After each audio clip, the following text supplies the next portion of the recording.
Hey, what's up guys, welcome back to our channel. So in this video I want to give a very critical update as to what's been going on in the market over the past week or so, as today I'm seeing some of the biggest green day moves that I've seen in small cap stocks in over 2 months. As you guys can see, my portfolio right now is doing pretty well because we have Bloom Energy, Plug Power, up over 10% in a single trading day on a lot of heavy volume, and also all the other EV, small cap technology, and also some of the clean energy stocks have also been doing pretty well over the past few days, which shows me that we are finally starting to see a rotation into risk-based assets. As you guys can see, the S&P 500 was up pretty decently today, as can be seen through Nvidia, Microsoft, and Apple, but the Russell 2000 small cap index was actually up much more than both the Nasdaq and the S&P 500. And as you guys can see, energy and oil were actually down quite a bit today as well, which is actually a very good sign for the markets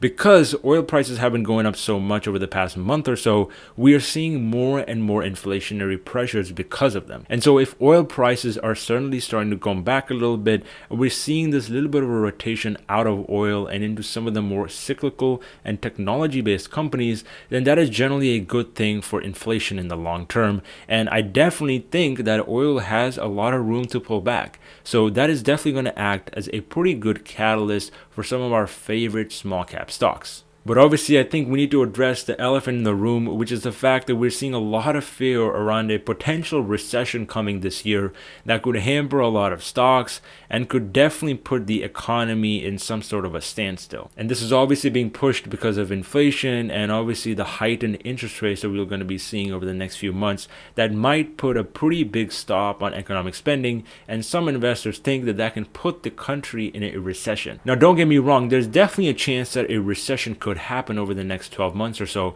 but that recession is most likely just going to be a paper recession, meaning that our GDP comparisons from last year to 2022 might be very hard to overcome if we suddenly see that companies are raising prices and that inflation is still persisting, which obviously is going to require more action from the Federal Reserve. But as usual, I think there are two big things that the market is overlooking about this. First thing is whether or not we even get a recession, because we're seeing that the economy right now is in a very strong bull phase. I mean, we're seeing a record amount of spending, we're seeing a record amount of inflation obviously as well, but that's being paired with higher wage growth. And chances are that if higher interest rates over the next few months start actually capping inflation to a certain extent, and if we see the CPI report come in maybe under 6 or 5% going into the end of 2022, we could actually see a very big gap between wages and inflation. Because at the end of the day, if wages stay high for a prolonged period of time, which is what we're expecting them to be over the next couple of years, then we're going to see a very high amount of consumer spending power,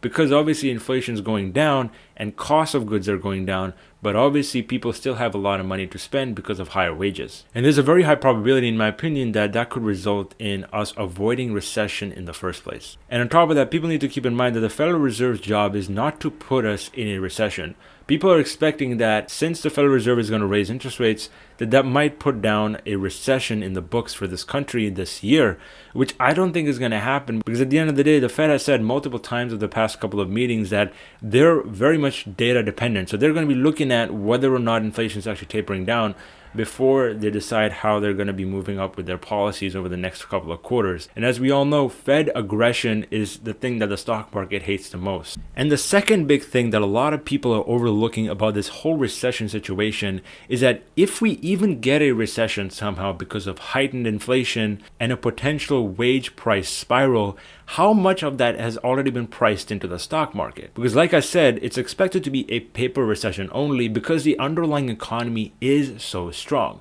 So if the paper recession is already priced into the market today, chances are the market is going to be much higher tomorrow when the recession actually hits. And as you guys can see, Omicron cases have literally fallen off a cliff over the past month or so, which means that as we go into the summer, we're going to see more and more mask mandates being lifted, and economic spending might get that even bigger boost. And on top of that, a lot of people are forgetting the fact that some of the major market indices are actually driven by software and technology stocks. And as we all know, these companies benefited a lot from COVID, and the big recession that we had obviously happened in 2020. And like I said, if wages stay the same and inflation starts to taper down over the next few quarters, we're going to see a lot of spending power that consumers are going to have. And guess what they're going to spend that money on? They're probably going to spend that money on a lot of technology products and software tools. And companies like Microsoft, Google, and Apple are going to be the direct beneficiaries of that. And as a result, they're going to be likely pulling up the indices as they report some great earnings and revenue growth. And so even though we might have heightened inflation and higher interest rates put us into some sort of a paper recession, we might not actually see that reflected in the stock market because the market has already pulled back very significantly ever since December and January. And if you pair that with the fact that the valuations for most stocks in the stock market are at all-time lows right now, we could be setting up for a great buy the dip opportunity on any sort of pullback throughout the first few quarters of 2022. As you guys can see, the small cap S&P 600 index is trading at a forward PE ratio of around $13.7, which as you guys can see is the lowest that we've seen over the past 5 years. Now obviously the large cap indices have been a little bit overextended, but over the past month or so we've seen those valuations also get suppressed, which should result in a little bit of money flow out of them and into some of these very cheap mid cap and small cap companies. And it's a very similar story for the price to sales ratios, for which we've seen a very big pullback in the mid cap and the small caps over the past year. And as you guys can see, whenever we have seen a pullback in these valuations, they have always been great buy the dip opportunities throughout 2015, 2018, and also 2011. And on top of that, if you look at the 10-year treasury yield, you guys can see it's trading at around 2%, which means that the market is generally pricing in a potential 50 basis point hike by the Federal Reserve next month. And obviously, if you guys have been keeping up with the news lately, James Bullard recently said that he expects a 100-point move in Fed interest rates by July 1, which means that the stock market has most definitely already priced in a 50 basis point hike for next month. And obviously, just like every politician in the market, this guy has been flip-flopping his argument aggressively over the past week or so, where now he's saying that his call for front-loaded rate hikes by the Fed is not actually a threat to the economy or the stock market, which is exactly the argument that I've been making over the past couple of months. And so guess what? Even though interest rates right now are being predicted to go around 2% by the end of this year, as predicted by the 10-year and the 2-year yields,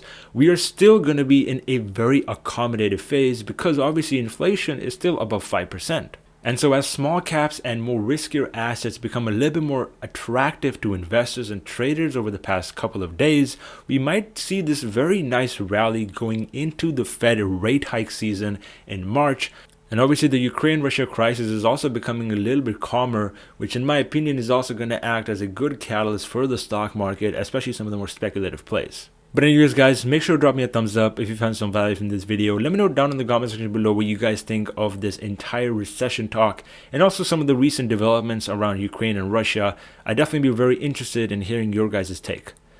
But anyways guys, I hope you enjoyed this video and I'll catch you guys in the next one. Take care.